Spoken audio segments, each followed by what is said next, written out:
If you want to get a chance to win one Express Supply Pass or one Nameless Honor, definitely make sure to subscribe to the channel. As I'm hitting 1,000 subscribers, I will give away one of each of those items either live on stream on twitch.tv/TreyGotchaGaming or on my YouTube channel. Further details will be announced as I'm hitting that check mark. So definitely make sure to subscribe to the channel, to be a part of my community and to get the chance to win those items. Also, I want to make sure to check out my YouTube short section. I'll put out a video there every day.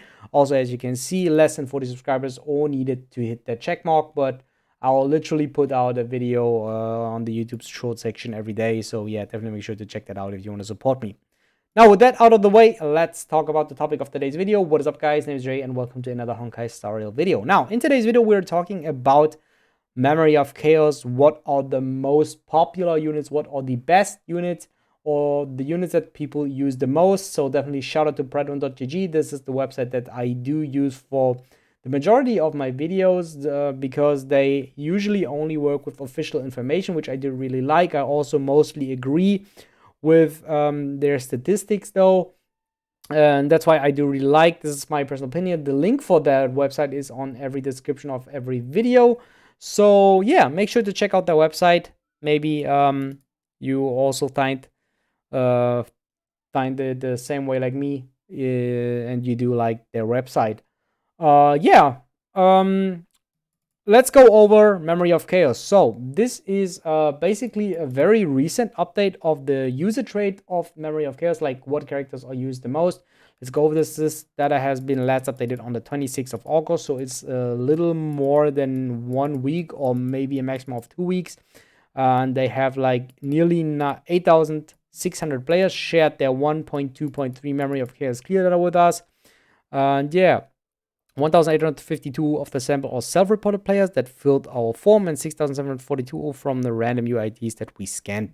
Characters are ranked with appearance rate, which is how often a character was used by all players regardless of whether they own the character or not. Ownership rate currently cannot be obtained. The data included characters most based on the usage of Memory of Chaos stages 6 to 10, which I think is very fair because starting from 6 it gets hard. I think like all stages before 6 are pretty easy. All right, so here we can see a clear, I think this changed a lot compared to last time that I take a look at this. I think I did take a look at this like 1 or 2 months ago. I think it was more like 2 months ago, where Sealy was by far the most used character. And right now it is Locha, but not by far. I think like these three are very equal. So as you can see, 65.5% for Locha and 63.5% was only a 2% different in those units. But it's pretty much clear because Locha you want to use in every team because he's basically the best healer that you can have. While she's one of the better supports. The thing, while she is used more than Bronya, is because no account is guaranteed to get Bronya, because you have to pull her from the standard banner or you have to get the 300 pulls to pick her as a guaranteed character. Even as a low spender, you shouldn't have that 300 character threshold right now. I think only whales should be guaranteed to have a Bronya, and we do not. This channel is not whale friendly. We want to be a bit more on the free to play side or low spender side, and want to analyze like a more realistic units here or unit usage rate. So yeah, that's why I think she is here. Sealy is, I think, here because she is, of course, the starter character. So everyone that starts basically on day one has her, and she is still one of the best DPS in the game. I think now that we have like very good additions into the game, she's not by far the best character anymore because the new characters seem to have a very good power creep to balance out Silly in a very good way, except for Embida the Lune, who is not included in this tier list because I think he came out after this. I think he came out after this, so that's why he's not included in this one. But I think he will also definitely make a at least 40% plus here. I think at least 40% plus. He won't be over here because he is stronger than both of these. He's, in my opinion, he's stronger than all of these three characters in terms of DPS. So I could imagine that he goes even up here. The only thing why I could not imagine he's up here is that people don't have enough Jades to summon for him, because this character was a start character. So every free-to-play was basically able to guarantee themselves one copy of Sealy if they went all in on her banner. While for these characters, you have to either save up or spend. He Most of the people don't have him because they committed into Sealy already. So I think also only low spenders did summon for him. And then you recovered one patch, summoned for either of these characters. Then you recovered again and summoned for either of these characters. So that's basically how I think why the statistic is like that. Also, besides that, of course, these are like the best 5 characters that you want to have, the 5 best limited characters that you want to have. Also, I think this seems to me very clear. They have like nearly same usage rate. I think all people that don't summon for Locha and have a Bailu will user, which is very clear. Same goes for Bronya. Everyone that has Bronya will user in the Memory of Chaos. Japard, I don't think is a must. He's a very good alternative if you don't have 2 healers. That's why he has a little less percentage rate. Clara is also a very solid alternative DPS unit if you didn't summon for one of the limited ones, or if you need a second damage dealer that is not a 4-star, then I think Clara is the next best pick. And then for Welt and for Yangqing and for Himiko, the usage rate went down by a lot. I also think Himiko is not that favored in Memory of Chaos, especially in the later stages. Same as Yangqing, he is like very bad in AoE situations, so that's why I wouldn't recommend him. Welt is a niche character. I think he's decently good, but he's like very niche. That's why he's not used that much. Let's go over the 4-star characters. Okay, for 4-star characters, what I think is really interesting now is that Tingyun is used more than Natasha. I thought that Natasha will be the most used 4-star characters just because of the fact that not everyone has Bailu and Locha. Because Bailu, as I said, is a standard character, so he's not guaranteed to be in your character box. While Locha is a limited character, not everyone did summon for this character. But Natasha is a free-to-play character. Everyone has her, and everyone that don't have either of these characters will build that character. Tingyun pretty much now also had her second rerun already. So most of the people that started early with the game also have at least one copy of her. She's the best alternative to the not guaranteed Bronya on the standard character and the limited Silver Wolf. But it still wonders me because I think Natasha is a necessary character if you don't have any other healer, or if you don't have Japard or something. If you don't have any replacement, I think Natasha is a necessity in your teams. While Tingyun is replaceable with other characters in this list here, which I think is very interesting. So, also the difference is quite high. It's like 14%, 13, 14%.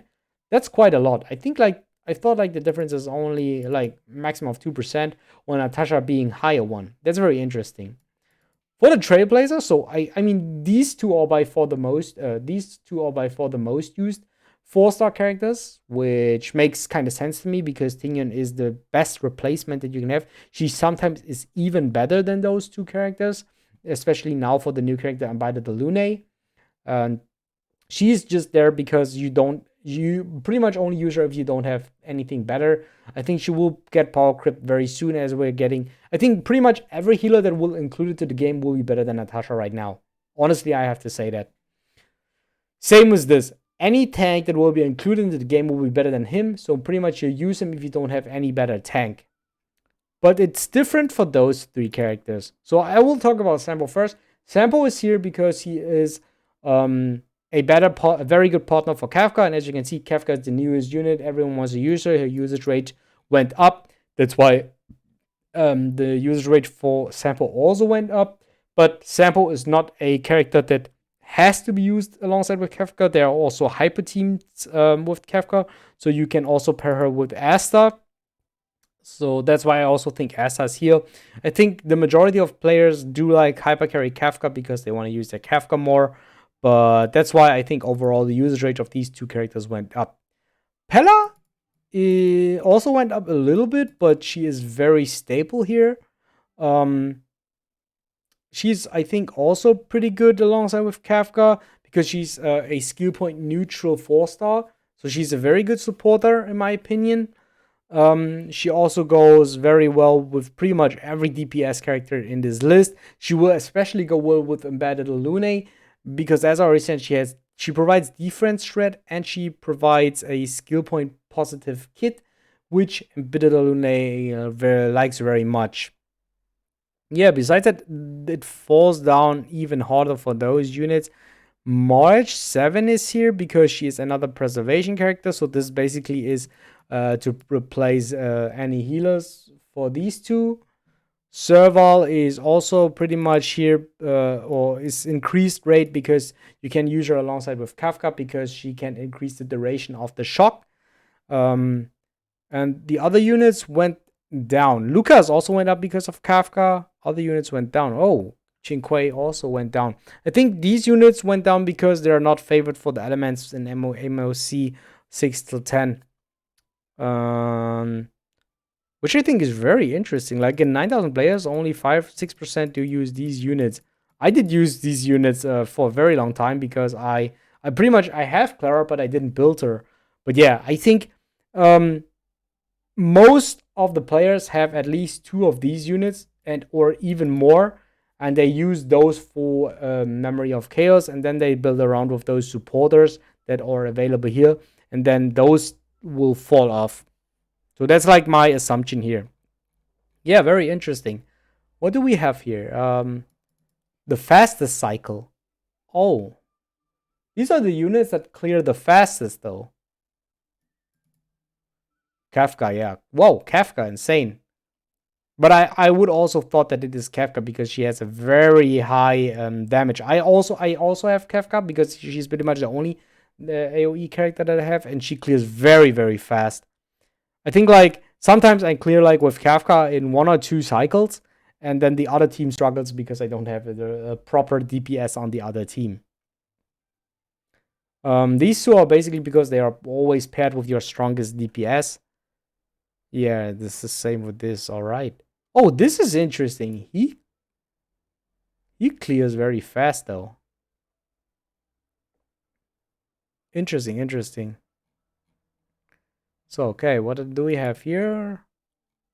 Okay, here are like some stats overviews, like the appearance rate, average cycles that she do need, and they did put that for. Oh, they did put that even for more character teams here. What is this?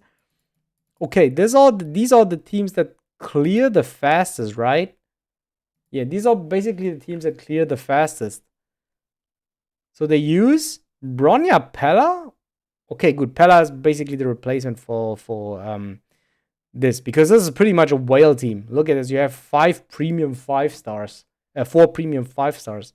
Same goes for this. Oh, this one is interesting.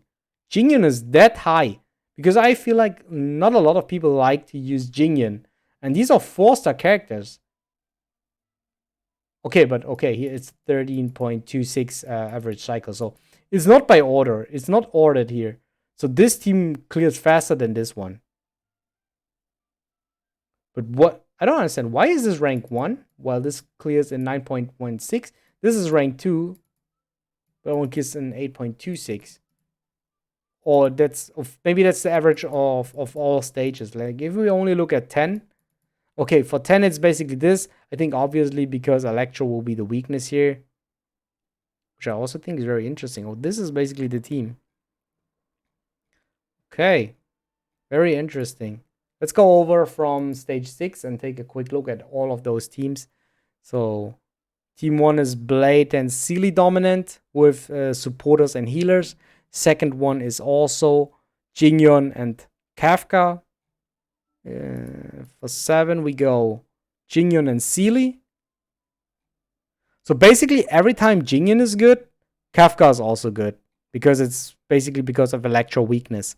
Every time Sealy is good, Blade also seems to be good. So it seems like I don't know it from my mind, but it seems like that the enemies that have quantum weakness also have wind weakness. Okay, we will see it now here. Okay, and for this case, it's not the same. For stage 8, it has a wind weakness and a electro weakness, so that's why Blade and Kafka are the best units. And this one has quantum, so you basically have to use Sealy. Stage 9, again, it's Wind and Quantum for stage 1. So Blade and Sealy are the best. And the other one has Electro. So that's why you use the majority of times. You build around Jingyun and Kafka. And for stage 10, which we already did see here. All right, this was a very interesting take. I think I will also take a look at this here and then. Like every 2 to 3 patches, we will take a look at the usage rate of Memory of Chaos. Yeah, if you did like the video, definitely subscribe to the channel if you want to support me, and I see you guys next time. Bye.